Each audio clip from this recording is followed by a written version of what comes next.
예, 반갑습니다. 이번 시간에는 우리가 분리라는 기술들을 어떻게 활용하고 있는지에 대해서 살펴볼 수 있도록 하겠습니다. 혹시 여러분들도 분리를 해본 적이 있죠? 화합물 분리. 우선 모래와 물이 섞여 있는 경우에서는 요가를 시켜주게 되면 모래가 된다든지, 아니면은 물하고 소금이 섞여 있는 경우에 물을 정발시킨다든지 하면서 분리하는 그런 것들을 하나를 우리가 아이솔레이션 아니면은 분리라고 하고, 화합물은 우리가 반응을 시키게 되면은 여러 가지 화합물이 나올 수가 있습니다. 그런데 우리가 원하는 화합물만 딱 뽑아내는 게 하나가 분리가 되겠죠. 그래서 이제 그런 것들을 우리가 한번 살펴보는 시간이 되겠고, 그 다음에 특별하게 그 중에서도 우리가 화합물마다 여러분들이 각자가 100m 어떤 출발선에서 출발했을 때에 누구든지 거의 표시가 안 나지만 시간이 지나면은 누구는 빨리 가고 누구는 천천히 가고 차이가 나는 것처럼 모든 화합물마다 경주를 시키면은 경주되는 속도가 달라지게 됩니다. 위치도 달라지게 되고, 이제 그런 것들처럼 화합물도 그 차이가 나는 것을 확인을 해주는 게 있습니다. 그것을 우리가 뭘 가지고 하는가 하면은 화합물이 실제적으로는 눈에 보이지도 않고 하기 때문에 용액 속에 만들어 가지고, 그 다음에 그것을 같은 선상에서 올려놓고, 그 다음에 우리가 달리기는 아니지만 거기다가 밀어주는 상태를 만들어주고, 그 다음에 그것이 어느 만큼 잘 올라가느냐, 그 다음에 멈춰 있느냐에 따라서 우리가 위치를 정해주게 됩니다. 그래서 화합물마다 항상 일정하게 나오는 거죠. 왜?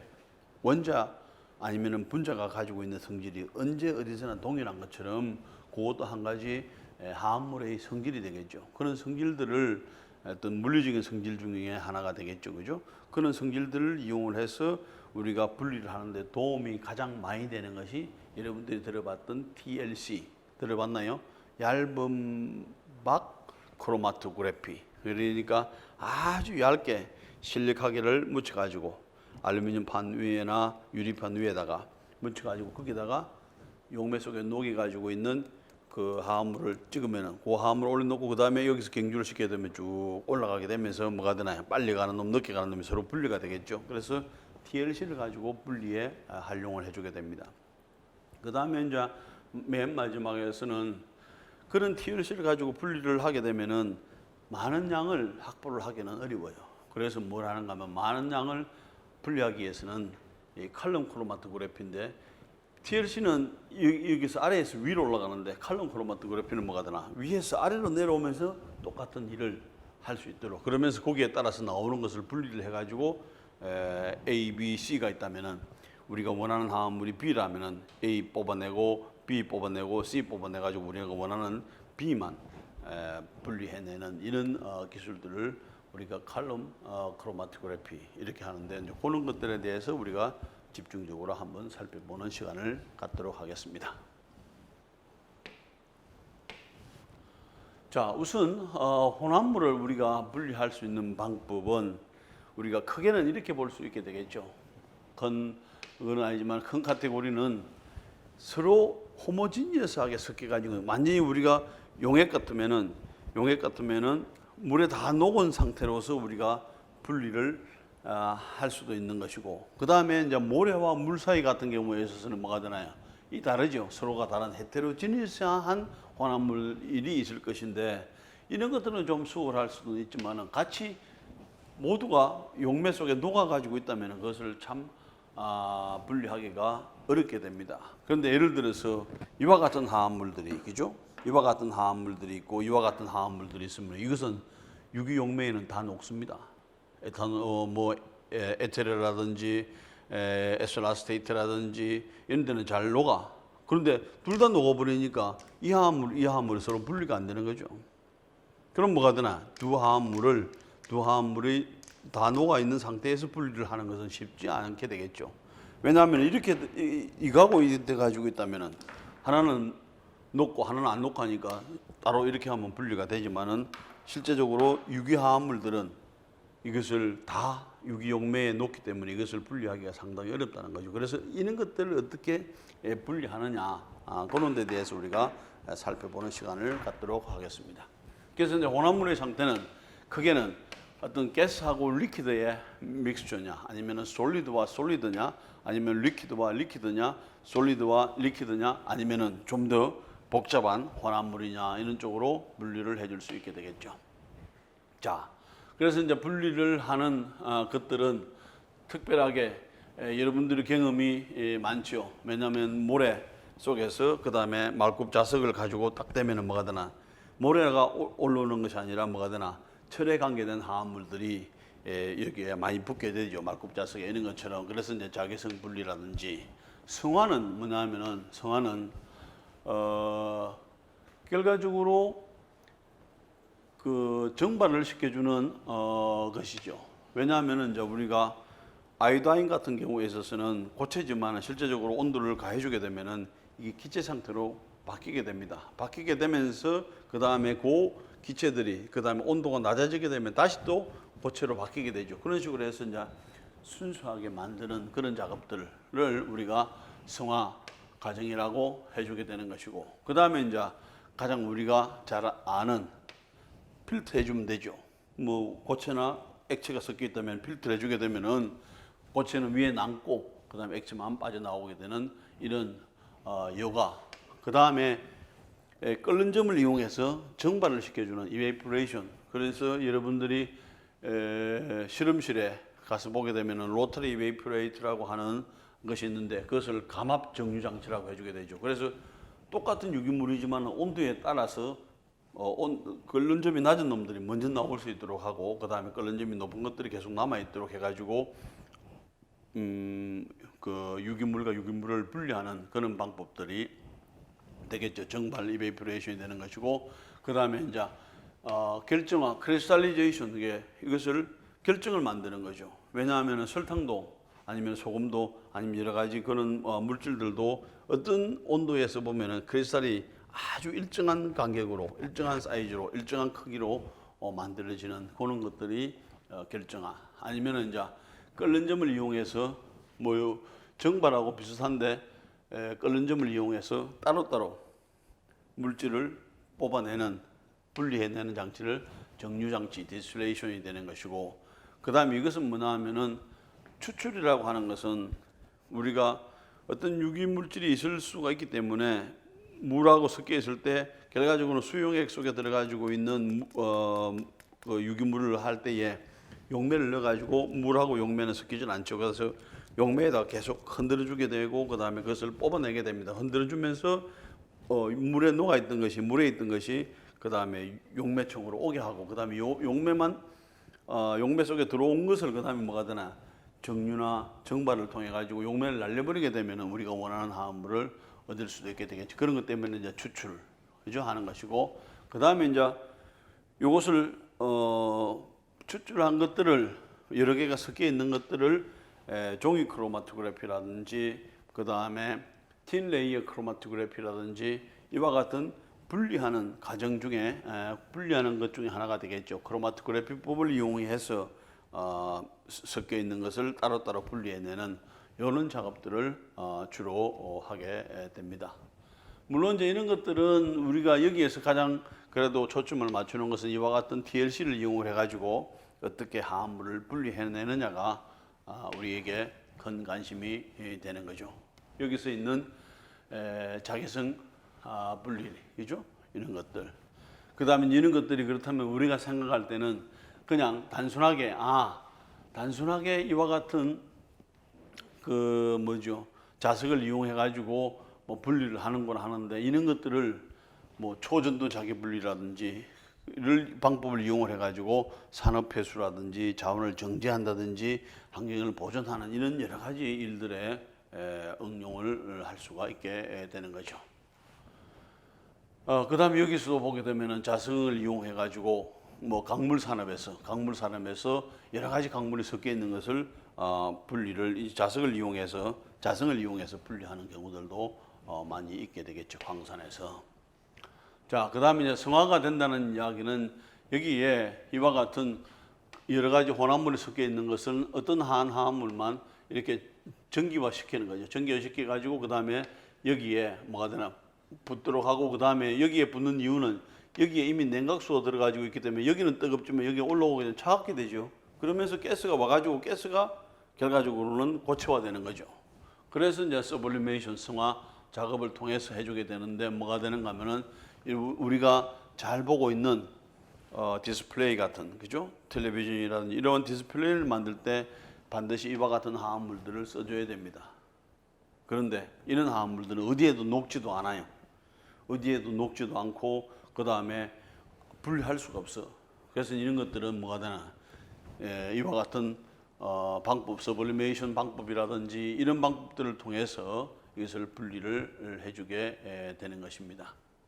그러면은 이와 같이 분리한 것들은 여러 가지 ITO 글래스라든지 여러 가지 형태에서 우리가 전자 재료 쪽에 이게 OTFT라든지 이런데 충분히 활용해서 우리가 좀 더 좋은 어떤 디스플레이를 만들 수 있도록 그 다음에 활용할 수 있도록 하는 좋은 역할을 해주게 되는 것이고 가장 좋은 방법은 이와 같은 승화 단계를 해주게 되면 승화 과정을 통해서 해주게 되면 뭐가 되나요?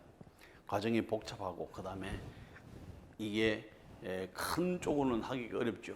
그래서 이제 가장 좋은 방법은 용매에서 분리가 잘 깨끗하게 되면 되는데 이 우리가 펜타신이라고 하는 화합물은 어디에도 안 녹습니다.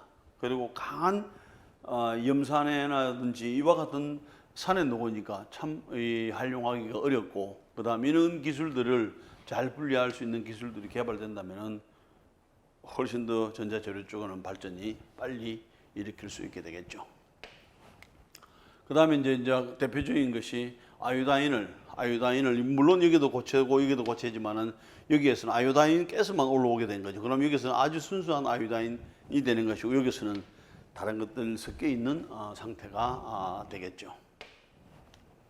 자, 그다음에 이제 CO2 같은 경우에 있어서 뭐 드라이 아이스 버블을 만들기도 하지만은 드라이 아이스 같은 경우에서도 뭐가 되나요? 고체에서 바로 기체로 되는 거죠. 승화가 되는 상태가 됩니다.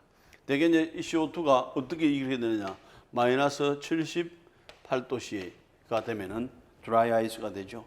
드라이 아이스를 두면은 뭐가 되나? 그냥 이와 같은 기체 상태로 고체에서 기체로 되는 것입니다.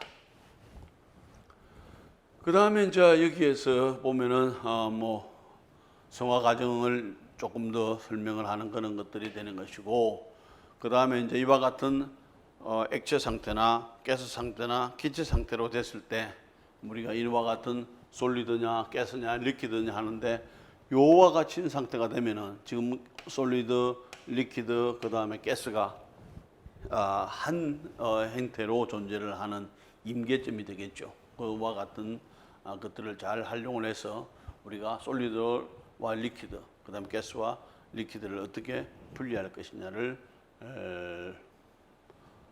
많은 생각을 해보게 되는 거죠.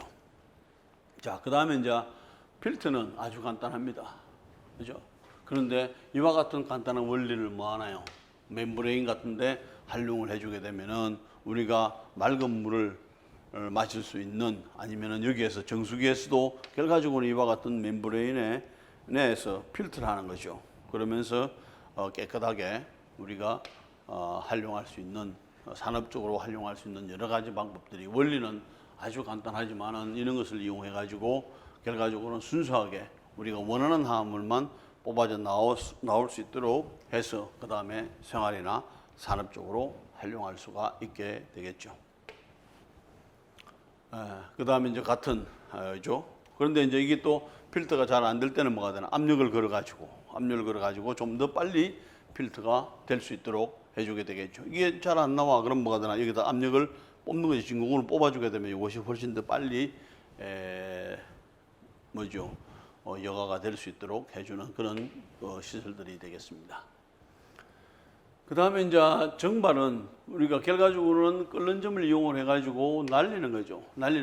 그러면은 이제 어떤 용액 상태에서 뭐 끓는 점에 의해서 되지만은 그런 것들을 이용해 가지고 가장 쉽게 할 수 있는 것이 뭐가 되나요? 액체 상태로 뭐가 되나? 기체 상태로 바뀌게 되죠. 기체 상태에서 다시 또 액체 상태로 내려오게 되죠. 그러면서 어떤 비가 온다든지 이게 자연에서 사이클이 되는 거죠.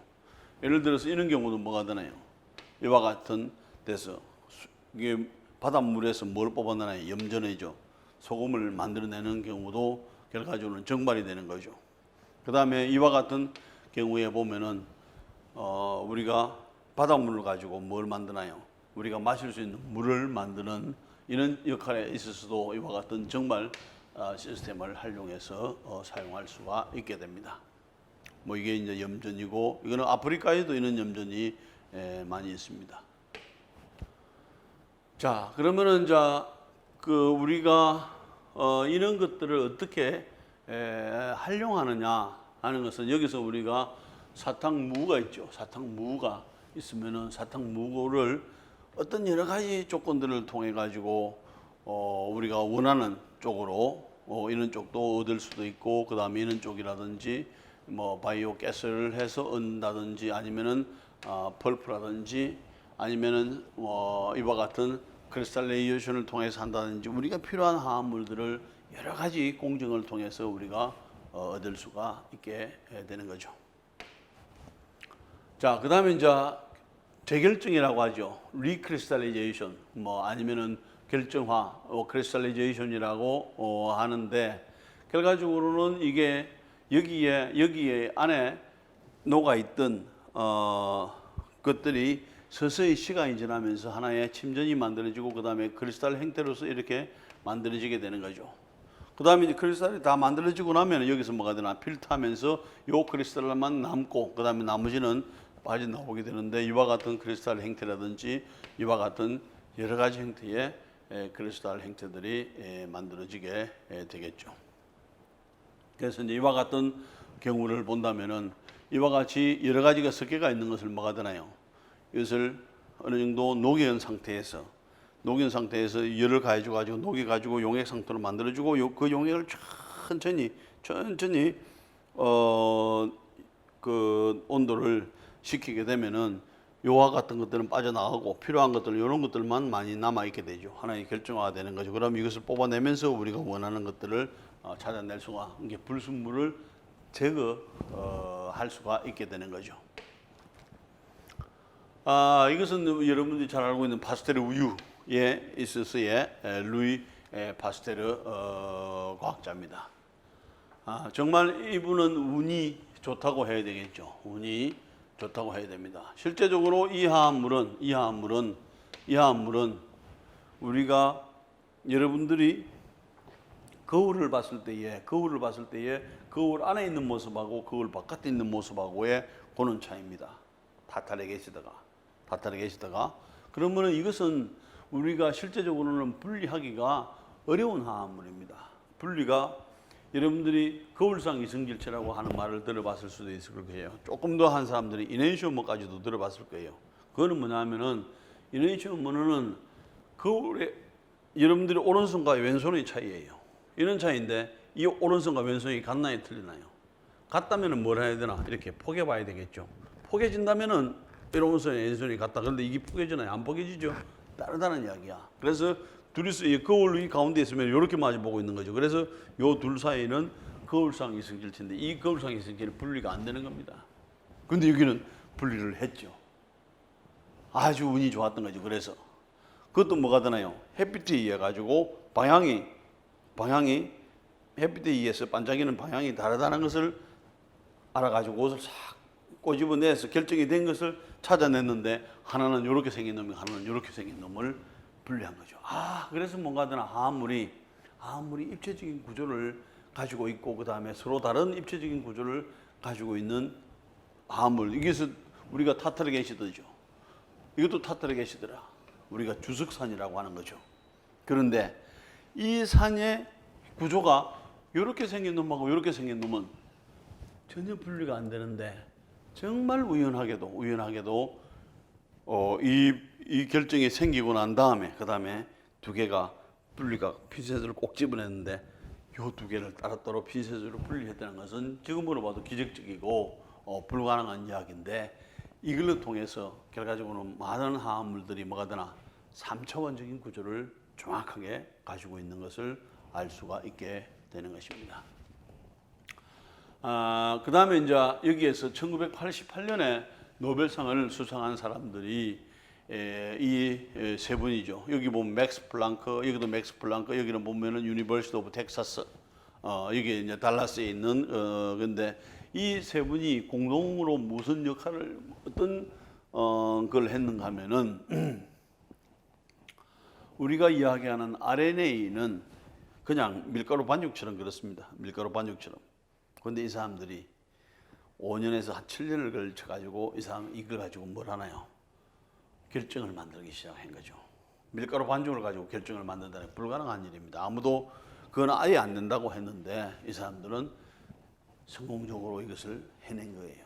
그래서 그렇게 되면 뭐가 되나 RNA 구조를 엑스레이를 가지고 엑스선 그 정확하게 그 구조를 엑스선 엑스레이 크리스탈로그래피를 이용을 해가지고 구조를 이런 식으로 3차원지 구조를 바뀔 수 있는 큰 근거가 되는 거죠. 그래서 이제 이분들은 뭘 하나요? 노벨상을 수상을 했는데 결과적으로 노벨상이라고 하는 것은 뭐가 되나요? 사람들이 아예 안 된다고 하는 것을 되게 하면은 그게 뭐가 되나요? 그게 노벨상감이 되는 거죠. 그래서 이제 이런 경우도 결과적으로는 밀가루 반죽처럼 이렇게 그런 그 크리스탈이 될 수가 없는 거죠. 그런데 그것을 여러 가지 기술을 사용을 해가지고 크리스탈로 만들게 됐고 크리스탈로 만들게 되니까 이와 같은 구조들을 정확하게 밝혀낼 수가 있었고 하니까 결과적으로는 노벨상을 이분들이 탈 수밖에 없는 상황이 됐죠. 자, 그 다음에 이제 디스틸레이션. 여러분들이 이제 우리가 이유가 정류를 하는 것은 결과적으로는 여기에서 화합물마다 끓는 점이 차이가 있죠. 그래서 끓는 점에 의해서 먼저 끓는 점이 낮은 보일링 포인트가 낮은 물질이 먼저 정발이 돼서 그 다음에 여기를 오면은 뭐가 되나요? 이게 물이 되면서 냉각이 되면서 다시 액체로 바뀌게 되죠. 그러면서 이렇게 떨어지게 되는 것을 모으고 그 다음으로 해주게 되는 것이 정류를 통해서 그 다음에 뭘 하나요? 이런 것들을 분리를 해주는 것이죠. 그렇네요. 하지만은 여러분들이 뭐가 되나요? 울산의 석유화학단지라든지 그 다음에 여천의 석유화학단지에서 가장 일반적인 기술이 뭐겠나요? 정류죠. 정류. 이 실험실에서도 이렇게 하는데요. 거기서는 뭐가 되나요? 그 정류를 통해서 화합물들, 오일들을 따로따로 분리를 모아가지고 우리가 중동에서는 시커먼 원유를 가지고 와가지고 그 안에서 종류별로 하나하나 뽑아내는 겁니다. 그러면 우리가 자동차에서는 오일도 거기서 뽑아내고 비행기에서 쓰는 오일도 거기서 뽑아내죠. 그래서 그 기술이 결과적으로 이와 같은 정류 기술을 이용을 해가지고 결과적으로는 울산이나 여천에 가면은 높은 탑들이 이와 같은 정류 탑들입니다. 그래서 거기에 따라서 화합물들을 분리해주는 기술, 그걸 가지고 뭐가 되나 이와 같은 석유화학 단지를 만들어주게 되는 거죠. 그다음에 이제 우리가 실험실에서 이제 쓰고 있는 정류 장치들은 이와 같은 대개 이런 형태가 되겠죠. 이런 형태로 사용한다든지 이런 형태로. 그런데 이제 조금 더 이제 단계를 가면은 이제 연구를 하는 면에서는 이것을 로터리 베이퍼레이터라고 하는 거죠. 그래서 여기서 압력을 걸어주고 그 다음에 여기서 냉각을 시켜주고 해서 얼마든지 여기에 있는 것들을 용매들을 제거하는 온도를 조절해가면서 할 수 있는 이런 장치들을 통해서 정류를 하고 그 다음에 우리가 모든 화합물을 만드는 데 있어서는 화합물만 가지고 반응을 못 시키죠. 그래서 A라는 화합물을 가지고 B라는 화합물을 만들 때는 A라는 화합물을 어디에다가 용매에다가 녹여가지고 반응을 시킵니다. 그래 반응시키고 그 다음에 마지막에서도 용매가 계속 남아있죠. 그래서 이제 그때의 용매를 뭘 하나 이와 같은 로터리 이베이퍼레이터라고 하는 감압 정류 장치를 통해서 이 용매들을 완전히 제거를 해주고 그 다음에 남는 거 분리를 해서도 마찬가지고 용액 상태에서도 이와 같은 용매를 제거하는 데 있어서 가장 흔하게 쓰고 있는 것들이 이와 같은 정류 장치입니다. 그 다음에 이제 이와 같은 정류를 하는 방법은 또 이번에는 뭘 하나요? 초순수 유기용매 정제 장치가 되죠. 결과적으로는 이와 같은 여기에 이온 교환 수질에 따라서 그 용매를 또 정제를 해주게 돼 깨끗하게 순수한. 왜냐하면은 우리가 위험한 정류 과정을 거쳐야 되지만은 이런 데서는 위험한 정류 과정이 전혀 없죠. 왜냐하면 이와 같은 정류 과정을 통해서 여러 가지 화재라든지 폭발하던 염려가 있으니까 아예 이와 같은 이온 교환 수지를 통해 가지고 그 다음에 불순물들을 필터해내면서 깨끗하게 우리가 사용할 수 있는 용매를 정제를 해주는 장치가 되겠죠. 이런 것들이 필요해주게 되겠고, 요즘은 이제 안전을 위해서는 필수적으로 이와 같은 용매 정제 장치가 필요한 상태가 됩니다. 그 다음에 추출을 하는 것은 이렇게 이제 여러 가지 식물 속에 어떤 물질이 들어가지고 있는가를 할 때도 이렇게 페이스트를 만들어 가지고 그 다음에 물 하나 용매 속에 넣어 가지고 흔들어 가지고 계속 용매에 유기물들이 빠져나오도록 하는 익스트랙션이라고 하죠. 이런 과정들을 해주게 되는 것이고, 이런 것들을 통해서 뭐 산업에라든지 이런 데 활용을 많이 해주게 되겠죠. 특별하게 이제 이것도 아까 봤던 로터리 이베이퍼레이터인데 결과적으로는 추출을 한 다음에 뭘 하나요? 여기에서 용매를 날려버리게 되면 그 안에 어떤 추출물이 들어가지고 있는지를 알 수가 있게 되겠죠. 자, 이것은 뭐냐 하면은 이게 보일링 포인트가 끓는 점이 낮은 것들을 어떻게 분리를 해내느냐 하는 거죠. 그것은 분리를 하다가 과정 중에서 날아가 버리게 되죠. 이제 그래서 이제 그와 같은 것은 날아가지 못하게끔 여기서는 끌어올리고 그 다음에 여기서는 용액을 해가지고 계속 요 안에 녹아 있도록 만들어 주게 되는 것입니다. 우리가 이제 속슬렛 장치라고 해주게 되는데 결과적으로는 이와 같은 용매들이 요 안에서 계속 모일 수 있도록 하고 그 다음에 이 안에 있는 것은 나중에 여기에서 용매만 제거를 하면은 우리가 원하는 화합물을 뽑아낼 수가 있게 되겠죠. 그래서 이제 이와 같은 것들을 잘 활용을 해서 우리가 식물 속에 어떤 물질들이 향료 성분이 들어가지고 있는지, 그 다음에 이런 것들을 찾아낼 때 이와 같은 속슬렛 장치를 많이 이용을 해주게 됩니다. 자, 이제는 우리가 이제 크로마토그래피를 우리가 어떻게 할 것이냐 하는 것인데, 결과적으로 크로마토그래피는 뭐냐면은 일종의 여기서 경주를 시키는 것이라고 보면 됩니다. 결과적으로는 똑같이 올라가면서 달리기를 시킨다고 할 때에 요만큼 올라가는 화합물에 따라서 화합물이 오늘은 요만큼 올라가고 화합물이 내일은 이만큼 올라가고 아니죠. 요 화합물은 항상 요만큼 올라가고 요 조건 하에서는 요 화합물은 항상 요 조건 하에서는 여기까지 올라가 주게 되는 것이고, 그 다음에 뭐가 되나요? 요 화합물은 항상 요 조건에서 여기까지 올라가게 되는 거죠. 그럼 뭐가 되나? 화합물마다 올라가는 거리와 높이가 달라지게 되죠. 그래서 모든 화합물이 언제나 동일합니다. 똑같은 조건 하에서는. 그래서 이제 그런 조건을 이용을 해서 우리가 여기서 볼 때는 뭐가 되나? 시커멓게 한 가지 화합물밖에 안 보이는 것때 화합물이 몇 개인지 몰라. 그런데 이것을 쫙 이렇게 경주를 시켜보면 뭐가 되나? 여기서 한 개, 두 개, 세 개, 네 개, 다섯, 여섯, 일곱, 여덟 개나 있는 거죠. 이런 화합물들이 있는데 우리가 볼 때는 뭐가 되나요? 한 개 정도밖에 안 보이는 거죠. 아니면 이것을 조금 더 밴드로 해주게 되면 밴드가 하나, 둘, 셋, 넷 다 다른 화합물로 되는 거죠. 마찬가지로 이것은 여기서 이렇게 이제 올려줄 수 있는 방법도 있고, 여기서부터 시작하면 위에서부터 시작하면 아래로 내려갈수록 뭐가 되나요? 점점 이런 것들이 빠져나오게 되겠지. 처음에는 이렇게 생겼어. 그런데 시간이 지나면서 계속 내려오면서 뭐가 되나? 분리가 일어나. 그래서 노란 거 먼저 빠져나오고 빨간 거 빠져나오고 그 다음에 이렇게 푸른 거 빠져나오면서 물 하나. 여기서는 세 개가 섞여 있지만 여기서는 뭐가 되나? 따로따로 분리가 가능한 거죠. 그래서 이제 이런 경우를 우리가 틴 레이어 크로마토그래피 TLC라고 해주고, 그 다음에 이런 경우를 칼럼, 그죠? 칼럼 크로마토그래피를 통해서 해주게 된다. 이제 이렇게 되니까 또 뭘 하고 싶은 생각이 들겠나요? 기계로 좀 하면은 좋겠다 싶으죠. 그래서 가스 크로마토그래피를 이번에는 뭐가 되나? 여기서는 용매를 가지고 밀어주는데 이번에는 뭘 가지고? 가스를 가지고 밀어주는 크로마토그래피다. 그래서 가스 크로마토그래피다. 이렇게 우리가 하고, 뭐 이것뿐만이 아니라 여러 가지 GCMS라든지 HPLC라든지 여러 가지 방법들이 가능해 하겠죠. 그래서 이제 그런 것들을 실제적으로 실험실에서나 그 다음에 산업 쪽에서 잘 활용을 하고 있는 겁니다.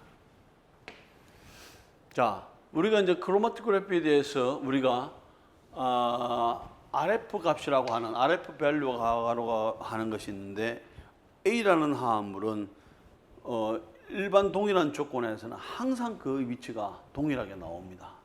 예, 그게 서로 다르면 안 되겠죠. 하지만은 용매의 조성에 따라서는 다를 수 있지만 똑같은 용매 상태에서는 항상 똑같은 위치에서 나오게 되는 것이 화합물의 고유한 특성이라고 보면 되겠고, 그것을 조금 더 들어가면 화합물의 고유한 물리적인 특성이 되는 것이고, 그런 것을 이용을 해서 우리가 뭘 하나요? 화합물을 분리하는데 잘 활용을 할 수가 있게 되는 것입니다. 그래서 여기가 이제 출발선이라, 출발선에서 화합물 A는 여기까지 올라가 주게 되겠죠. 화합물 B는 여기까지 올라갑니다. 처음에는 여기에 다 있었죠. 화합물 똑같은 시간대에서 화합물 C는 여기까지 올라가는 것이요. 화합물 C는. 그러면은 이것을 어떻게 할 것이냐면은 요 부분에서부터 그 다음에 용매가 올라간, 이 용매가 이제 밀어 올리는 거죠. 용매를 밀어 올리는데 잘 끌려 올라가느냐 안 하느냐 되겠죠. 그래서 여기에서 전체 용매가 올라간 요 그 거리 분은 뭐가 되나요? 요 화합물 C가 올라간 거리, 화합물 B가 올라간 거리, 화합물 A가 올라간 거리에 따라서 이렇게 계산해 주게 되면 이것이 화합물 A의 RF 값, 그 다음에 화합물 B의 그 다음에 RF 값으로 우리가 분리해 줄 수가 있고, 요 값은 여기에서 어떤 용매를 가지고 올리냐에 따라서 다를 수는 있게 되겠지만 동일한 용매에서 동일한 화합물을 올릴 때면 반드시 이것은 뭐가 되나? 일치해야 되는 거죠. 왜? 동일한 화합물이니까. 그죠? 자, 그래서 이제 틴 레이어 크로마토그래피라고 하는 것은 이게 결과적으로 여러분들이 사진상 의미도 뭐가 되나? 얇은 박이죠. 얇은 박. 그 다음에 크로마토그래피. 그 다음에 이와 같은 것을 이용해서 화합물을 분리하는 이런 것을 가지고 우리가 TLC라고 이야기를 해주게 됩니다. 그러면 이제 TLC는 반드시 뭐가 되나요? 이와 같은 플레이트가 있어야 되겠죠. 플레이트가 있어줘야 되고, 플레이트는 이것은 대개 우리가 여러분들이 봤을 때 맨 처음에 한 것은 종이를 할 수도 있었죠.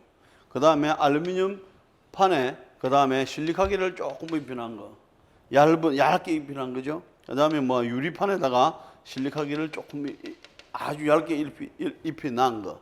그 다음에 그래서 그런 것들을 우리가 얇은 박, 틴 레이어 크로마토그래피라고 하는 거죠. 그럼 뭐가 되나? 여기에서 출발점이 다 동일해야 되겠죠. 동일하고. 그 다음에 여기에서 용매를 이용해 가지고 쭉 밀어 올린다고 생각하면 됩니다. 밀어 올리게 되면은 이게 용매가 이리 올라갈 때에 여기서 잘 딸려 올라가는 화합물이 있고, 그 다음에 딸려서 올라가지 않는 화합물들은 여기서는 동일하지만 시간이 지나면은 점점 위치가 달라지게 되는 경우죠. 자, 여기서 우리가 요 두 가지 화합물을, 우리가 요 화합물을 TLC를 찍었어. 여기까지 올라갔어. 그 다음에 두 번째 화합물은 뭐가 되나요? 이렇게 올라갔어. 그런데 세 번째 화합물은 이리 보니까 요 1번하고 2번이 섞여 있는 화합물이 1번은 항상 1번 위치에, 2번은 항상 2번 위치에 올라가 주게 되는 거죠. 그러면은 이 화합물은 1번 화합물이냐 2번 화합물이냐 할 때는 여기서 여기까지밖에 안 올라갔죠. 이게 안 올라갔죠. 그럼 뭐가 되나? 여기 화합물은 우리가 잘 모르지만은 TLC 상으로 봐서는 요 화합물과 요 화합물은 같아. 동일한 화합물이다. 이렇게 판단을 해주게 되는 것입니다. 여기서 전체가 용매가 올라갔던 요 거리가 80mm라고 한다면은 결과적으로는 이것이 올라간 거리가 한 뭐 여기서 22다 그러면은 RF 값은 0.35다 하는 거죠. 그래서 이런 식으로 해가지고 RF 값을 비교를 해가지고 그 다음에 같은 화합물은 같은 용매 조건에서는 똑같은 RF 값을 가지게 되는 것입니다. 자, 여러분들은 이제는 뭘 하는가 하면은 시금치에 과연 몇 가지 화합물이 있을까? 그럼 어떻게 하면 되겠나요? 시금치에 몇 가지? 시금치를 이렇게 자세히 살펴볼 수도 있게 되겠죠. 그렇다고 해결이 되나요? 가장 좋은 방법은 시금치를 사서 그 다음에 그 잎을 자르는 겁니다. 자르가지고 잘게 부수는 거죠. 페이스트를 만들어가지고 그 다음에 뭘 하면 되겠나요? 유기용매를 넣어가지고 계속 이 유기 있는 물질을 뽑아내는 거죠.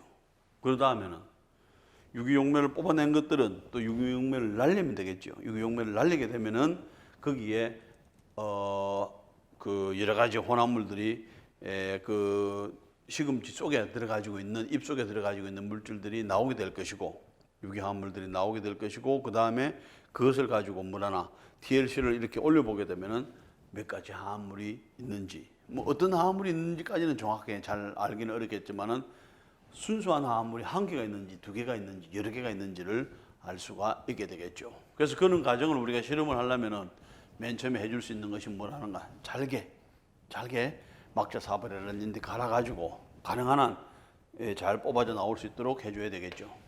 그러고 난 다음에 뭘 하나요? 이와 같은 이제 필터를 해주게 되는 거죠. 용매 속에 담고 아니면은 뭐 전체적으로 용매 속에 넣어가지고 계속 이제 추출할 준비를 하는 거죠. 그러고 나서 이제 추출이 다 됐어. 그런데 이게 또 이제 분리가 어렵잖아요. 그러면은 이제 가장 좋은 방법 중에 하나는 원심 분리기에 넣어가지고 고체는 깔아앉히는 거죠. 깔아앉히고 위에 용액만 만들어지도록 하고 그다음에 그 고체가 깔아진 상태에서 용액이 싹 부으면 뭐가 되나요? 붓게 되면은 전체적인 화합물을 그들이 요 유기 화합물들은 여기에 남아 있게 되는 것이고 이것을 잘 따라내게 되면은 뭐가 되는가 하면은 여기에 있는 화합물들이 몇 개가 어떤 화합물들이 들어 있는지를 알 수가 있게 되겠죠. 자, 이렇게 해서 이제 1차적으로 하게 되면은 이와 같은 추출이 되면은 이와 같은 색으로 바뀌게 됩니다. 이와 같은 색을 이제는 뭐가 되나 요청을 분리를 해내는 거죠. 그죠?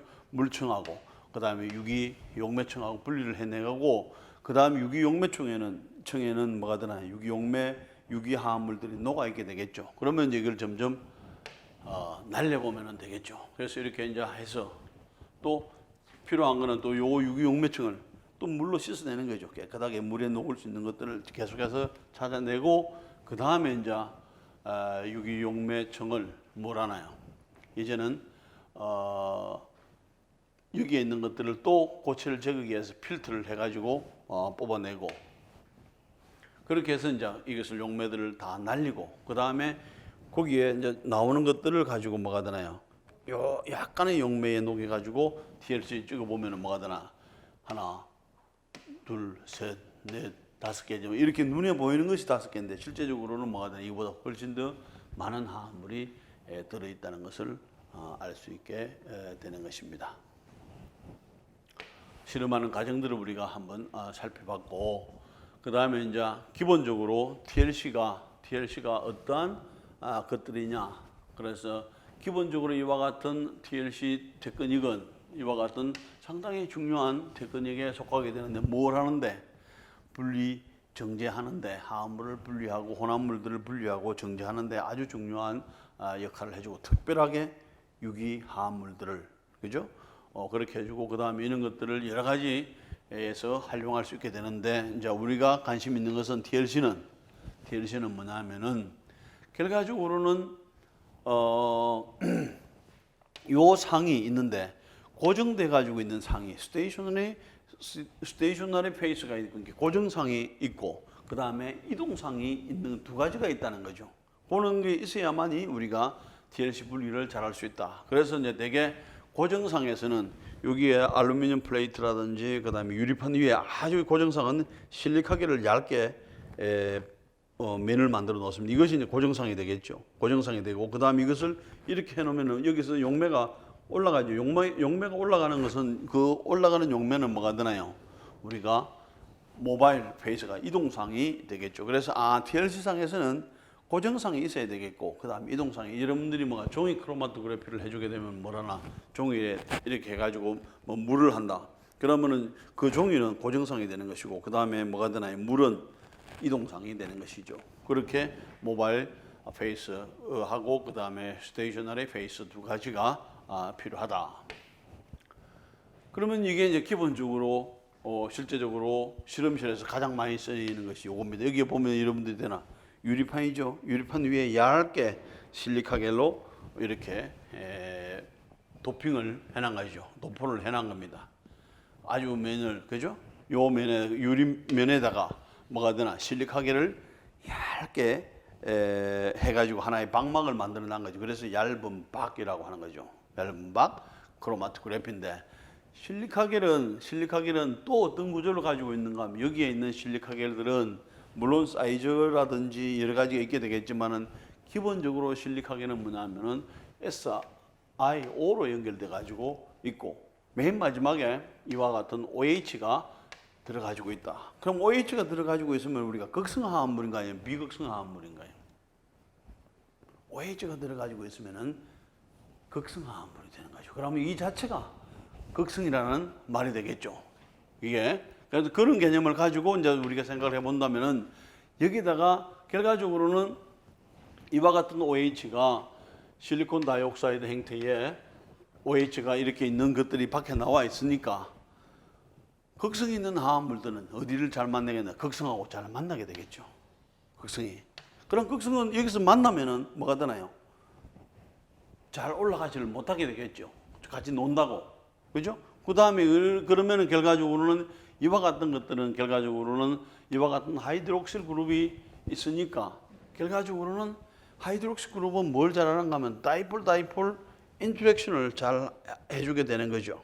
그러면은 이제 인터랙션을 잘 하면은 느리게 올라가게 되는 것이고, 인터랙션 안 하면 빨리빨리 올라가 주게 되는 것이죠. 그래서 우리가 이제 정확하게 이와 같은 실리카겔에 대한 것을 알게 되면, 어떤 화합물이 빨리 올라가겠다, 어떤 화합물이 느리게 올라가겠다를 어느 정도 예측을 해줄 수가 있게 됩니다.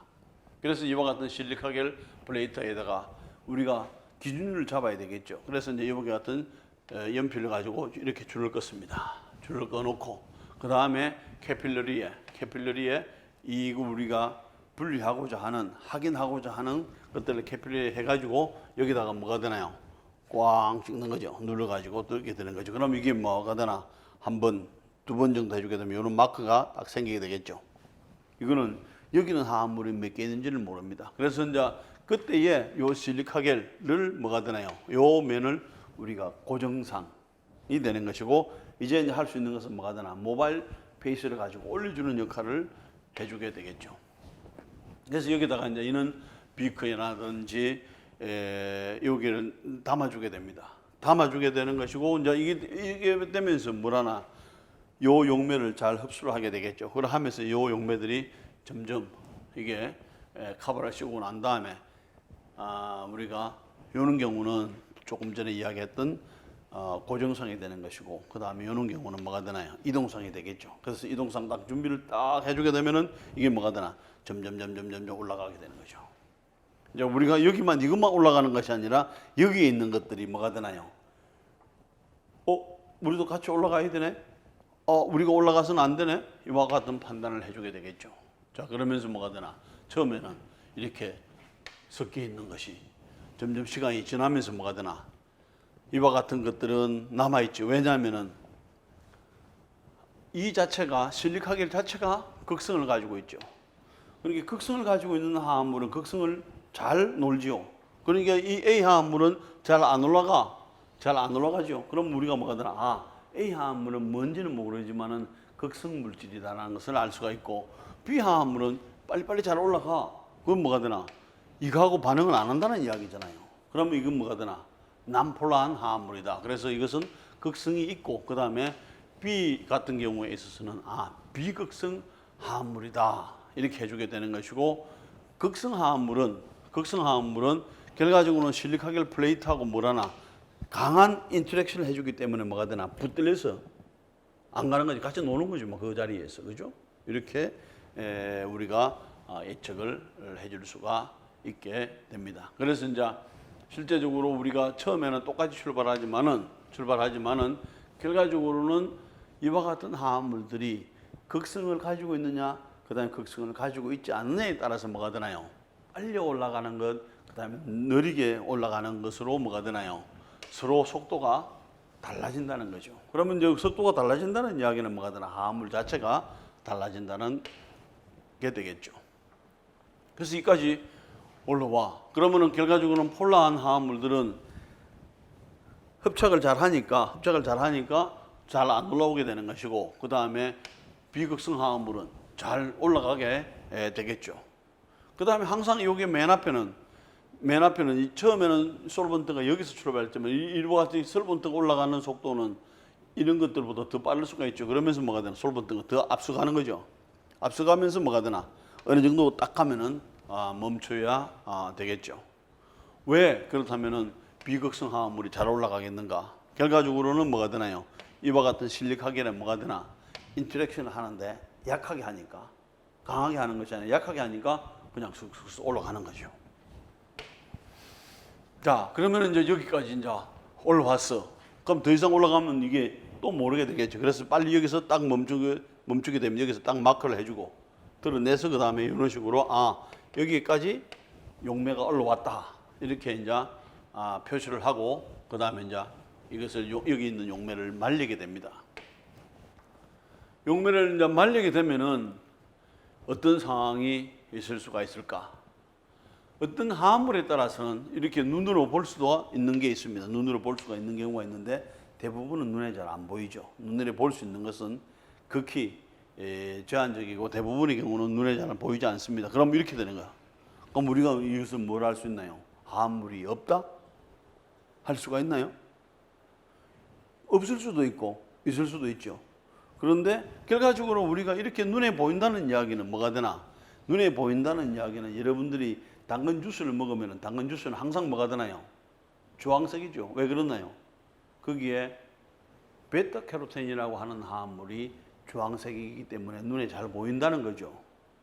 그런데 그 베타캐로틴은 이중결합이 실제적으로는 11개나 연속돼 가지고 있으니까 우리 눈에 보이게 되는데 그렇게 돼 가지고 있는 화합물은 그렇게 많지는 않습니다. 그렇다면 대부분의 화합물은 우리 눈에 잘 안 보인다는 이야기야. 그러면은 뭐가 되나? 없을 수도 있게 되겠지만 대부분은 안 보인다는 거죠. 그래 안 보이는 걸 뭘 하나? 이와 같은 UV 빛을 가지고 쪼여주게 되면은 쫙 보이는 거죠. 그런데 어떻게 해서 UV 빛이 실리카겔에 되나요? 실리카겔을 만들 때 뭘 하나? UV를 잘 흡수를 하도록 하는 거죠. 그죠? 그렇게 되면은 빛을 쪼여주게 되면은 뭐냐면은 여기서 이런 딱 빛이 딱 나오게 되는 거죠. 그런데 이제 실제적으로는 UV가 이런 많이 들어봤죠. UV 경화제, 그죠? 화합물을 경화시켜 주게 되는 단단하게 만들어주는 그런 역할인데 실제적으로 UV는 우리 몸에 해롭나요? 아니면 좋나요? 해롭다고 하죠. 자외선보다도 더 자외선에 해당되는 부분이 자외선보다도 더 해로운 게 UV죠. 그럼 뭐가 되나? 이와 같은 것들이 하면은 보여. 그런데 이것을 하는 것보다는 뭐가 되나? 이것을 이와 같은 챔버 속에 넣어놓고 딱 그 안에서만 보면은 우리가 이 자외선이 뭐가 되나? 차단이 되겠죠. 그러면서 이제 이와 같은 것들을 생각을 해서 UV로 한번 보자. 아니면은 뭐가 되나? 이 UV를 이와 같은 고정을 시켜 놔놓고 우리가 한번 보자 했을 때 UV를 보니까 뭐가 되나? 이렇게 딱 표시가 있어. 그래 연표로 표시를 하는 거죠. 두 개가. UV 안 비추면 또 안 보이니까. 그죠? 이렇게 이제 표시를 해놓고 두 개 화합물이 있구나 하는 거죠. 그런데 그렇게 볼 수도 있지만은 여기서 우리가 스테이닝 에이전트라고 하는 것은 이거 일종의 발색제가 되겠죠. 결과적으로는 요오드를 쓴다든지 아니스알데하이드를 쓴다든지 포타시움 퍼망가네이트를 써주게 되면은 이와 같은 것이 보이지 않는 것을 여기다가 담굽니다. 담가 가지고 그 다음에 다시 뺐다가 그 다음에 그걸 가지고 말려. 이와 같이 멘틀에서 히팅 멘틀에서 말리게 되면은 뭐가 되는가? 여기서는 아무 표시가 없던 것이 여기 담갔다가 그 다음에 드러내 가지고 이 용매를 말리게 되면은 뭐가 되나? 여기에서 새까맣게 이렇게 아니면은 색깔이 나타나 주게 됩니다. 그럼 뭐가 되나? 이것은 두 가지 화합물이 섞여 있구나 하는 거죠. 섞여 있구나. 그럼 섞여 있구나 하면은 두 가지 화합물이 섞여 있으면 우리는 뭘 할 수가 있나요? 여기서 출발을 했고 여기가 용매가 끝이고, 그렇죠? 용매가 끝이고 그 다음에 A라는 놈은 여기까지 올라갔고 B라는 놈은 여기까지 올라갔으니까 뭘 계산할 수가 있나요? RF 값을 계산을 해줄 수가 있는 거죠. RF 값을 계산을 해주고 그렇게 계산을 해보니까 RF 값이 이것은 뭐가 되나 0.91이 되고 이것은 0.45가 되더라 하는 거죠. 자, 그러면은 기본적으로는 이렇게 되면은 이제 TLC로 봐서는 거의 다 끝이 난 겁니다. 그러면은 요 TLC를 가지고 이 화합물이 어느 만큼 있는가를 확인을 해줄 수 있게 되겠네요. 두 가지 화합물이 있는 것은 알았는데 두 가지 화합물이 섞여 있는 것을 다 우리가 분리를 하고 싶어. 그럼 뭐가 되는가 하면은 이렇게 해서는 할 수가 없죠. 여기서는 뭐라나 두 가지 화합물이 있다는 것은 확인은 하죠. 그 다음에 이제 분리하는 방법은 두 가지 방법이 가능하죠. 이것은 뭐냐 하면은 이런 밴드를 사용하는 겁니다. 이것은 작은 판을 잘란 것이고 큰 판에다가 그 다음에 뭘 하나요? 여기에다가 그 다음에 이 화합물을 쫙 이렇게 해가지고 하는 거죠. 이렇게 이제 하죠. 그 다음에 이 화합물을 뭐가 되나? 똑같은 아까 방법으로 쫙 올리게 되면 밴드가 어떻게 되겠나요? 여기서는 이렇게 나오지만 여기서는 이렇게 나오겠죠. 이렇게 나오고 여기서는 이렇게 나오게 되겠죠. 이렇게 나오게 되면은 우리가 칼을 가지고 뭐가 되나? 연필 깎는 칼 있죠? 도르코라든지 이런 걸 가지고 요 부분만 긁어내는 거죠. 긁어내고 요 부분만 긁어내 가지고 그 다음에 뭐가 되나? 용매에 녹여 가지고 그 다음에 필터를 해줘야 되겠죠. 실리카겔을 뽑아내 줘야 되니까. 그 다음에 용매에 녹은 것을 그 다음에 그 용매를 날리게 되면은 요 화합물을 따로따로 분리를 해줄 수가 있게 되겠죠. 그런데 문제는 양이 그렇게 많지는 않게 되죠. 그러면 여러분들이 어떤 방법을 택할 수 있게 되겠나요?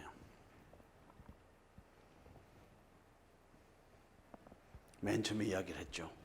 칼륨 크로마토그래피는 양을 많이 증가시킬 수가 있게 되는 거죠.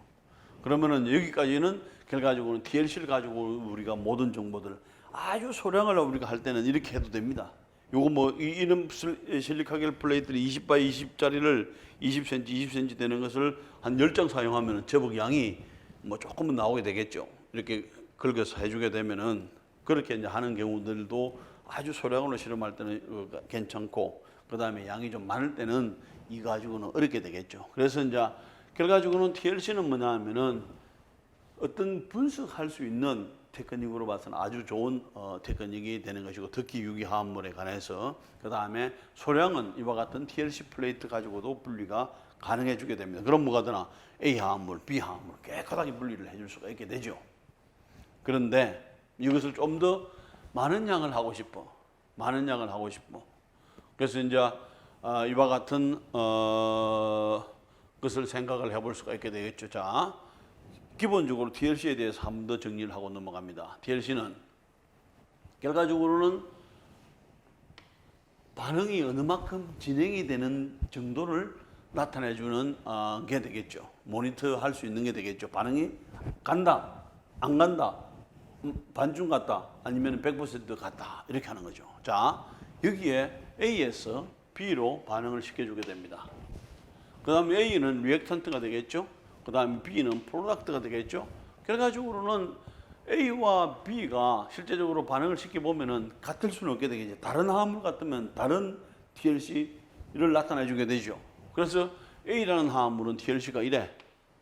TLC가 처음에 시작할 때는 이렇게 나오게 되겠죠.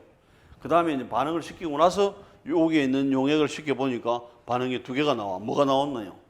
새로운 게 처음에 있던 것이 그대로 나오고 새로운 게 나왔죠.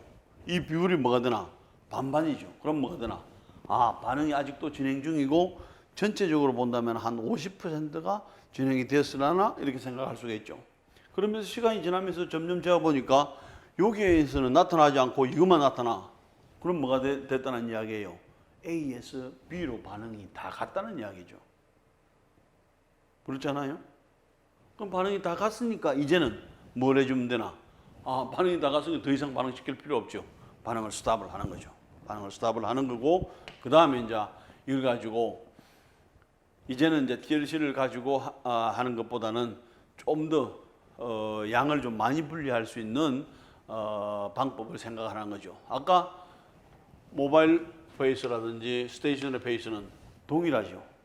TLC하고 동일합니다. 단지 방향인 TLC는 이렇게 올라갔는데 이것은 내려오는 거죠. 여기는 A와 B가 섞여 있습니다. 그래서 A와 B를 점점 내려주는 거죠. 뭘 하나? 여기에 있는 실리카겔이고 그 다음에 여기에서 뭘 집어넣어주나? 용매를 집어넣어주게 되면 이것이 점점 내려오게 되죠. 그래서 처음에 요렇다가 두 개가 이렇게 붙어 있다가 시간이 지나면 두 개가 떨어져 있다가 그 다음에 이렇게 되겠죠. 여기 쫙 빠져나오죠. 그러고 나서 좀 있으면 또 여기 빠져나오는 거죠. 그럼 피크로 봐서는 요게 요 피크 이렇게 돼요. 그럼 두 가지 화합물이 뭐가 되나? 요 때에 모아버리고 요 때에 모아서 그 다음 용매만 날려주게 되면은 요 두 가지 A 화합물하고 B 화합물을 분리를 해주게 되죠. 필요하면 여러분들이 뭐가 되나요? 이와 같은 유튜브 주소를 인터넷 주소를 가지고 들어가 주게 되면은 칼륨 크로마토그래피에 대해서 좀 더 정확하게 설명을 하고 있습니다. 자, 그러면은 이것을 가지고 이와 같은 것들을 해주게 되면 실제적으로 우리가 기계를 사용하든지 해주게 되면은 이와 같은 하이 프레셔 리퀴드 크로마토그래피라는 이와 같은 기기를 사용해 주게 되면은 이 두 가지 화합물이 맨 위에가 여기 있죠. 그래서 맨 앞에 나와 A가 나오는 거. 그 다음에 B가 나와. 그 C가 나오는 걸 확인할 수가 있어. 그럼 이게 세 개가 있다는 이야기죠. 그런데 뭐가 되나요? 그 기계적인 장치를 이용해 가지고 A가 나오는 것을 잘라 가지고 딱 모으는 거죠. 그 다음에 B가 나오는 것을 딱 여기서 잘라 가지고 모으는 거죠. 그 다음에 C가 나오는 것을 딱 잘라가지고 모으면은 뭐가 되나? E와 A, B, C 화합물이 각각 용매에 녹아있게 되겠죠. 그럼 용매를 싹 날려버리게 되면 뭐가 되나? A 화합물, B 화합물, C 화합물 우리가 분리가 가능한 거죠. 이게. 그럼 그것도 뭐가 되나? 양이 문제가 되죠. 양이 어느 만큼 우리가 분리를 해줄 수가 있는 하는 데는 한 가지 방법은 되는 거죠. 자, 그러면은 조금 더 양을 크게 분리할 수 있는 방법이 뭐냐면 이와 같은 칼럼 크로마토그래피가 됩니다. 그러면 결과적으로는 칼럼 크로마토그래피를 해줘야 될 이유는 우리가 여기에 혼합물이 있어. 혼합물은 뭐가 되나요? 우리가 원하는 화합물도 있고 그 다음에 우리가 원하지 않는 화합물들, 출발물질 화합물도 그 다음에 다른 불순물들이 막 섞여 있는 거죠. 그런데 우리는 뭐만 필요하나? 이게 필요해. 원하는 화합물들을 뽑아내줘야 되는 거죠. 그래서 이제 이것을 어떻게 우리가 분리를 할까를 고민을 하면서 뭐가 되나? 틴 레이어 크로마토그래피를 해보니까 하나, 두 개야. 다행히 두 개 화합물이에요. 다행히 두 개 화합물이죠. 그러니까 이것을 양을 확인이 됐으니까 그 다음에는 뭘 해주면 되나? 좀 더 양을 많이 할 수 있는 뭐가 되나? 이와 같은 것은 양을 소량밖에 안 되니까 이와 같은 칼륨 크로마토그래피를 사용을 해주게 되면은 우리가 충분히 분리를 해줄 수 있겠다 하는 거죠. 자, 그래서 이제 그게 이제 결정이 되고 나면은 이제 이와 같은 우리가 분리하고자 하는 물질들을 에서 기본적인 준비를 해주게 됩니다. 자, 결과적으로는 뭐 이와 같은 암모니아 용액을 넣어가지고 아모늄 클로라이드 용액을 넣어가지고 다른 무기물들을 제거를 해주게 됩니다. 그 다음에 거기다가 용매를 넣어가지고 유기화합물들은 이렇게 청으로 올라오도록 표시를 청을 만들어주고 그 다음에 요거 분리하고 요거 분리해가지고 그 다음에 요것만 용매만 날려주게 되면은 크루드한 믹스처를 얻을 수가 있게 되겠죠. 혼합물을 얻을 수가 있게 됩니다. 그 다음에 이제 여기서는 이 상태에서는 뭐냐 하면은 우리가 원하는 화합물도 있지만 우리가 원하지 않는 다른 화합물도 섞여 있는 상황이 되겠죠. 가장 좋은 방법은 여기서 우리가 원하는 화합물만 나오시오 하면 되는데 말을 안 듣죠. 그것만 나오면 뭐가 되나요? NMR을 딱 찍어 본다든지 다른 방법을 해가지고 우리가 원하는 화합물을 만들었다 할 수가 있게 되는데 이것은 이제 분리가 안 되죠. 그래서 이제 분리할 수 있는 방법을 고민을 하게 됩니다. 예. 그러면 이제 여기서 칼륨 크로마토그래피는 결과적으로 아까 같은 이런 것들을 거꾸로 내려오게 해주는 역할이 되겠고, 그 다음에 이제 폴라리티에 따라서 달라지게 되겠죠. 그래서 이제 여기서는 이렇게 올라갔다면은 칼륨 크로마토그래피에서는 다시 거꾸로 내려오는 형태가 되는 것이고, 여기에서는 보게 되면은 아주 소량밖에 안 되지만 우리가 필요한 양만큼을 얼마든지 조절을 해줄 수가 있게 되는 것입니다. 그러면은 뭐가 되나요? 여기서 이제 유리 대롱이라고 하죠. 유리로 쫙 돼가지고 있는데 여기를 이제 빠져나오니까 여기다 뭘 하나요? 이와 같은 솜으로 막아줍니다. 솜으로 막아주고 그 다음에 나중에 청이 막 이렇게 될 수가 있게 되죠. 그래서 여기다가 청을 고르기 위해서 모래를 두게 됩니다. 모래를 두고 그 다음에 여기에다가 뭐냐면은 우리가 요 TLC가 나왔던 용매를 여기다가 채워주게 됩니다. 용매를 채워주게 되죠. 그럼 이게 이제 요까지는 됐습니다. 그죠? 그 다음에 이제 실리카겔을 넣어야 되겠죠. 실리카겔은 뭐냐면 같은 용매에다가 요 용매하고 요 용매가 같은 용매에다가 실리카겔을 넣어가지고 깨끗하게 헤테로지니어스 하지만은 어느 정도 기포가라든지 이런 것이 없도록 해가지고 계속 저어주게 됩니다. 그 다음에 요 뚜껑을 열면서 이것을 바로 이쪽으로 붓게 되죠. 그렇게 되면은 붓게 되면서 용매를 계속 부어주게 되면은 요게 서서히 깔아앉으면서 하나의 뭐가 되나요? 상을 만들어주게 되죠. 칼럼을 만들어주게 되는 것이고 그 다음에 여기서는 항상 용매가 요보다는 위쪽에 더 많이 용매들이 이제 용매들이 계속해서 실제적으로 이렇게 빠져나오는 겁니다. 그죠? 그렇게 하면서 하나의 칼럼을 만들어주게 됩니다. 이렇게 이제 만들어주니까 칼럼을 만들어줬으니까 그 다음에는 여기에 왜 이걸 넣나요? 이 상들이 막 흔들리지 말으라고 했죠. 그래서 요 상은 딱 만들어졌어. 그럼 요 상이 흔들리지 말으라고 다시 여기다가 뭘 해주나? 모래청을 얇게 만들어주는 거죠. 모래청을 얇게 만들어주고 그 다음에 여기다가 뭘 하나요? 이제 요 우리가 분리하고자 하는 물질을 이렇게 파이프에서 찍어가지고 스포이드라든 이렇게 찍어가지고 점점 요 안에다가 해주는 거죠. 그래서 이제 프로덕트가 이제 이쪽으로 다 옮겨가 주게 되겠죠. 그러면 요 층에서 있어. 그러면 여기서부터 내릴 준비를 해줘야 되겠죠. 그럼 뭐가 되나? 여기에다가 약간 용매를 넣어주게 되면 이것이 이렇게 조금 스며들게 되겠죠. 이런 상태에서는 그럼 요 상태가 되면은 이것이 모래청이고 요게 이미 우리가 분리하고자 한 물이 요까지 들어갔죠. 요까지 들어갔어. 그러면은 다시 이 청을 흔들리지 않도록 하기 위해서 뭐 용매를 가지고 넣어주고 그 다음에 이제 청이 어느 정도 됐죠. 그 다음에 또 좀 더 많은 양을 채워주고 그 다음에 더 많은 양을 채워줘가지고 이것이 쫙 내려가도록 하는 거죠. 여기 누르면서 이게 내려가주게 되겠죠. 그럼 뭐가 되나요? 여기에서부터는 이게 점점 빠져나오게 되겠죠. 그러면은 이제 이와 같은 것들이 이제 되면은 그 다음에 이제 우리가 흘러져 나오는 것을 여기서 이제 요는 플라스크에다가 이는 플라스크에다가 얼마씩을 계속해서 받습니다. 받게 되면은 여기 있는 것들이 점점 내려오게 되겠죠. 그래서 처음에는 이렇게 됐다가 그 다음에 청이 이제 분리가 되죠. 이렇게 되면서 내려오게 됩니다. 물론 우리는 눈에는 안 보일 수도 있습니다. 하지만은 우리가 눈을 안 보이더라도 여기에서 얻어진 것을 우리가 TLC를 찍어보면은 확인이 가능하죠. 그러면은 이제 이렇게 해보니까 첫 번째 나오는 것은 뭐 그냥 아무것도 안 나오게 되겠죠. 그러면서 이제 계속해서 받아내게 됩니다. 그래서 이제 여기서 나오게 되니까 어디에서부터 여기 3번하고 4번, 5번이 계속 이 A 화합물이 나오는 거죠. 그 다음에 5번은 보니까 용매밖에 안 나와. 그럼 뭐가 되나? 3번, 4번, 5번에서는 A라는 물질이 뭐가 되나? 분리가 됐다는 이야기가 되겠죠. 그 다음에 이제 계속해서 합니다. 7, 8, 9 해가지고 쫙 하니까 결과적으로는 9번에서 10번이 뭐가 되나요? 이게 TLC를 찍어보니까 이게 B번이 나오게 되는 거죠. 그러면은 뭐가 되나요? 실제적으로 전체적으로 본다면은 3번, 4번, 5번에서 이게 나왔으니까 요 3번, 4번, 5번을 뭐가 되나요? 모으면 되는 거죠. 그 다음에 9번하고 10번을 모으면 돼. 요와 같이 9번하고 10번을 모으면 되는 거죠. 그럼 모아가지고 뭐 해주면 되나요? 용매를 제거를 해주면 되고, 그 다음 여기서 용매를 제거를 해주게 되면은 순수한 화합물, 순수한 화합물, 요거를 우리가 분리를 해서 순수한 화합물을 얻을 수가 있게 되겠죠. 예를 들어서 3번과 4번, 5번 사이에서 이게 나오는데 3번과 4번, 5번 사이에서 나오는데 이것은 5번은 여기도 나오고 여기도 나오고 그럼 뭐가 되나? 이거는 쓸 수가 없는 거죠.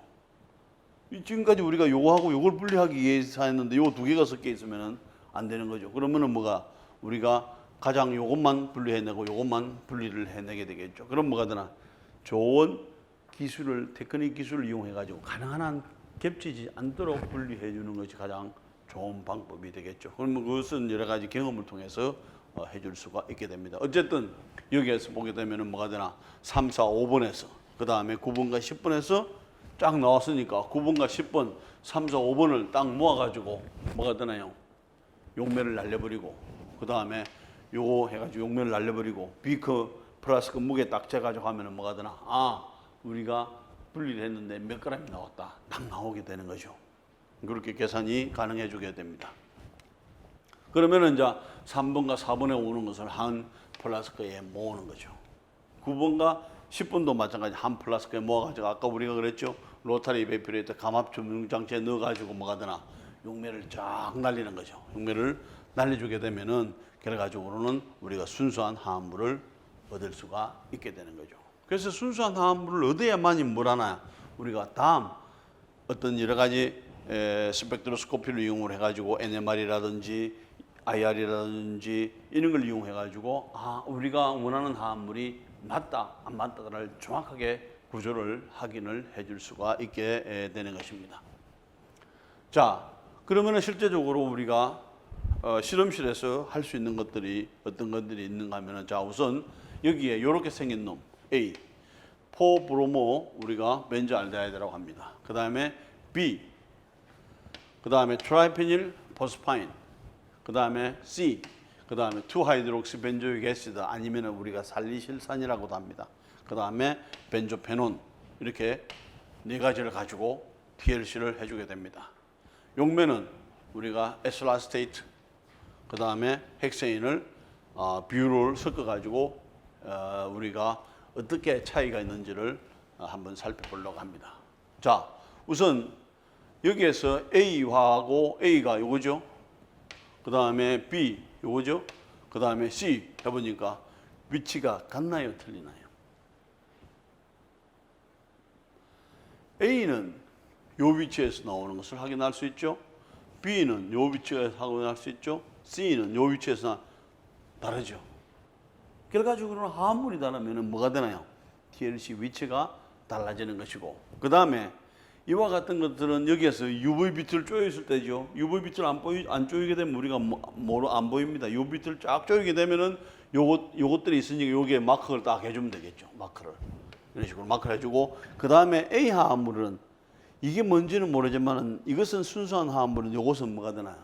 다른 불순물이 약간은 섞여 있다는 것을 우리가 알 수 있게 되는 경우죠. 자, 이때 용매 조건은 뭐가 되나? 헥센하고 에슬라스테이트를 9대 1을 요거는 뭐가 되나? 부피비죠. 부피비를 9대 1로 하게 되면은 각각 다르다는 것을 알 수 있게 됩니다. 이번에는 이 화합물을 똑같은 화합물이죠. 표시를 해놨는데 이번에는 포테시움 퍼망가네이트 용액에 담갔다 하니까 색깔이 뭐라나 담갔다가 그 다음에 말린다고 했죠. 말리 가지고 색깔을 보니까 온도가 쫙 올라가니까 색깔이 쫙 나타나는 거. 이게 하나, 둘, 세 개가 나타나죠. 같나요? 틀리나요? 다르죠. 다르다는 것을 우리가 확인을 해줄 수가 있게 됩니다. 자, 이번에는 우리가 이런 혼합물을 ABC를 섞어가지고 하고 그 다음 여기를 ABC를 이렇게 했어. 그래서 여기 섞은 것은 뭐가 되나? 아, 여기에 있는 요것은 A라고 하는 화합물이고 그 다음에 여기에 있는 요것은 B라는 화합물이구나. 그 다음에 여기에 있는 요것은 뭐가 되나? C라는 화합물이 세 개가 뭐가 되나? 섞여 있네? 확인이 되는 거죠. 우리 실제로 섞어서 해보니까 딱 정확한 같은 위치에서 나오게 되는 것입니다. 자, 이번에는 여기에서 뭘 하나? 똑같은 포테시움 퍼망가네이트에서 이걸 다시 또 UV를 해도 마찬가지고 그 다음에 이번에는 이와 같은 포테시움 퍼망가네이트 스테인 속에서 담갔다가 다시 하더라도 뭐가 되나? 요놈은 같죠. 그 다음에 요놈은 같죠. 요놈은 같다는 것은 이 세 개는 뭐가 되나? A와 B와 세 개가 정확하게 뭐가 되나요? A는 A 위치에, B는 B 위치에, C는 C 위치에 나타나는 것을 확인을 해줄 수가 있게 됩니다. 자, 이번에는 A와 D를 우리가 양쪽에 여기도 A를 찍고 그 다음에 여기를 D를 찍었어요. 그 다음에 코어라고 하는 것은 뭐냐? A도 여기 찍고 그 다음에 D도 여기 찍었어. 그럼 뭐가 되나? 이것은 두 개가 되는 거죠. 요거는 여기 한 개, 요거는 두 개. 이렇게 하지만은 요것은 비슷해 보이지만 실제적으로는 뭐가 되나? 요거 같고 그 다음에 요거 같고 요거 서로 다른 형태가 되겠죠. 그래서 이런 식으로 해가지고 화합물이 실제적으로는 서로 다른 화합물은 서로 다른 TLC를 가지고 있다고 보면 됩니다. 아주 비슷한 경우도 있을 수는 있지만 대부분 이런 차이를 가지고 있습니다. 그 다음에 이제 우리가 이걸 가지고 이와 같은 포테시움 퍼망가네이트 용액 속에 담갔다가 하더라도 내나 같은 위치에서 나타나 주게 되는 거죠. 자, 그러면은 이런 식으로 해가지고 뭘 할 수 있나요? 우리가 지금까지 TLC 화합물을 혼합물을 분리하는 여러 가지 방법들이 있지만은 특별하게 우리가 오늘 관심을 가졌던 것은 실제적으로 TLC를 이용을 해서 어떻게 화합물이 분리가 되는지, 그 다음에 TLC를 이용했을 때에 좀 더 많은 양을 하기 위해서, 많은 양의 혼합물을 분리하기 위해서는 TLC 플레이트가 작으니까 결과적으로 많은 양을 할 수 있는 칼럼 크로마토그래피를 한다면은 우리가 원하는 화합물을 우리가 정확하게 분리를 해서 그 다음에 실제적으로는 원하는 화합물이 100% 맞는지는 모르죠. 그 다음에 그 다음 단계 몇 단계를 거치게 되면은 우리가 원하는 화합물이 정확하게 맞다 안 맞다 하는 것이고, 오늘 우리가 서로 나눈 것은 뭐였나요? 혼합물을 하면은 어떻게 분리할 수 있을까? 그죠? 그 다음에 분리하는 가장 좋은 방법은 우리가 유기화합물인 경우에 있어서 뭐가 되나 TLC나 크로마토그래피를 이용해 주면 좋다. 그리고 실제적으로 우리가 실험을 해보니까 뭐가 되나요? 서로 다른 화합물은 서로 다른 TLC 스팟 위치가 나타내 주게 되는 거죠. 그렇게 되니까 결과적으로는 그 위치만 잘 잡으면 얼마든지 우리가 확인할 수도 있고 그 다음에 분리할 수 있는 좋은 방법이다. 그렇죠? 예, 그러면 오늘은 여기까지 하겠습니다. 예, 수고했습니다.